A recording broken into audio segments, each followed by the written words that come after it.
Hello and welcome back. Today we are going to dive into ecology. And when I say dive into, I mean we're going to do a really, really surface level overview of ecology because all of this stuff you probably learned in 7th grade.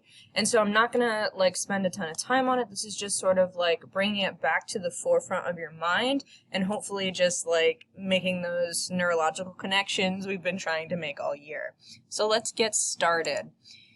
The first thing we're going to talk about is biotic versus abiotic. Now, bio in general, like the prefix bio means living, so biotic means living. Abiotic, the prefix a means non, so non-living, abiotic. And we're just talking about different factors that would fall under biotic and abiotic, right? So anything that is alive, like animals or plants or bacteria, that's a biotic factor. And anything that is not living, doesn't hit those 8 characteristics of life, like the temperature, the pH of something, water, soil, all of that, abiotic. Now, food chains, I am going to ask that you draw this food chain right here. It does not have to be beautiful. You don't have to have a degree in art, but I am going to ask that you at least give this a go for drawing and labeling appropriately, okay? When we're talking about food chains, we're talking about the flow of energy between organisms within one ecosystem. So some key vocabulary here, and you'll see it on here, right? You see the word producer. Well, another word for producer is an autotroph. So these two words mean the same thing, and they mean that those words mean that it makes its own food with energy from the sun. So a blade of grass, a flower, a tree, anything that is like a plant will make its own energy through photosynthesis with energy from the sun. Everything else, right, your primary consumer, secondary, tertiary, apex predator, all of those would be considered consumers, or a fancy science word would be a heterotroph. And basically, that just means that they eat to get food, right? They eat to get energy. The trophic levels are what you see on the bottom. These are the speeding steps in a food chain or a food web. So you start with a producer, then you go to primary consumer, secondary, tertiary. You could go to quaternary, which is the 4th level, or you could end with an apex predator, which is like top of the food chain. Now, when all of these things die, they go to a decomposer. That's why this decomposer is here. It helps to cycle energy throughout the entire thing. And I did want to bring to your attention that the arrows are pointing in the direction the energy is moving, right? Grass is giving the energy to the grasshopper, so the arrow is pointing where the energy is moving. The grasshopper is giving its energy to the bluebird, so again, the arrow is pointing to where the energy is going. That's mega super important. Please, please, please make sure that you get that. That's like a key piece of information about food chains. Now, a food web is like the next step in a food chain. Now, you don't have to draw this because this is wild, right? This is like a crazy drawing. You don't have to draw it.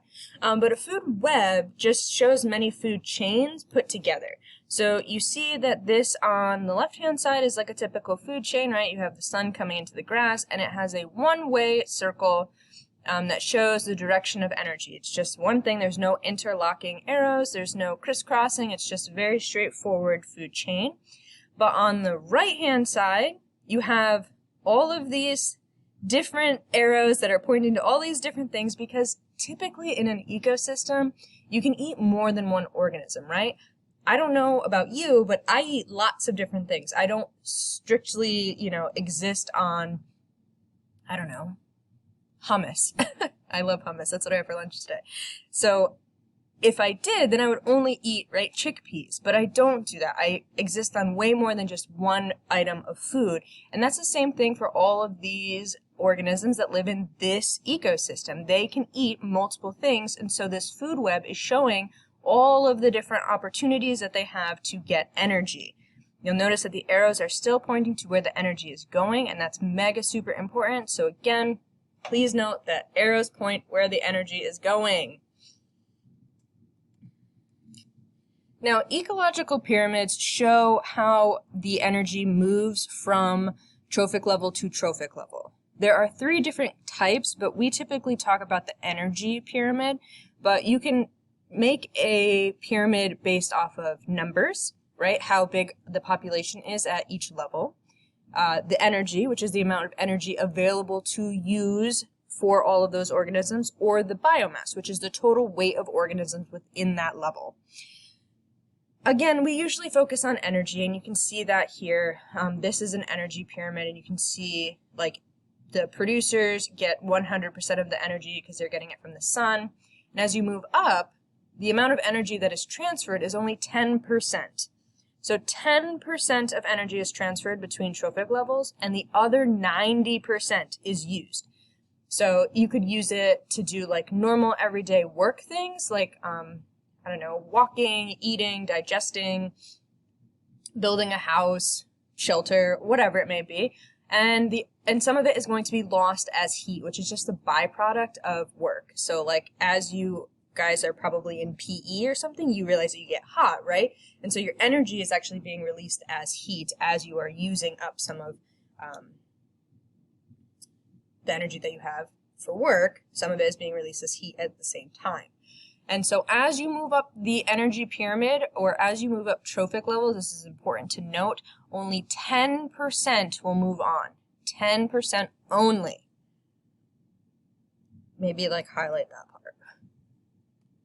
Now, ecological relationships, we're going to spend a little bit of time on this. You've probably heard of these, but again, I just want to review all this stuff so you have it in your brain again. So, there's three main questions about relationships within an ecosystem. Number one, how do organisms live in a community? And the answer to that is a niche. Organisms maintain a niche or a role in a community, and they play that role to be successful in that ecosystem. The second question is, where do organisms live? So how do organisms live? Well, they have a special role called the niche. Where do they live? In what's called a habitat. And I didn't define that because it's just where organisms live. That's the definition of a habitat, and you've probably heard this word before. And then how do organisms interact with other species? And that is called a symbiotic relationship. This is a close and permanent relationship between different species, and there's different types of symbiotic relationships, which we're going to get into in a second. But that's a big word, and if you've never heard it before, please underline, highlight, bold, whatever you want to do, but symbiotic relationships. Now, there are 4 types of symbiotic relationships that we're going to specifically discuss. Number 1 is mutualism, and this is where both organisms in the relationship benefit. An example of this would be like bees and flowers, right? Pollinators and plants, right?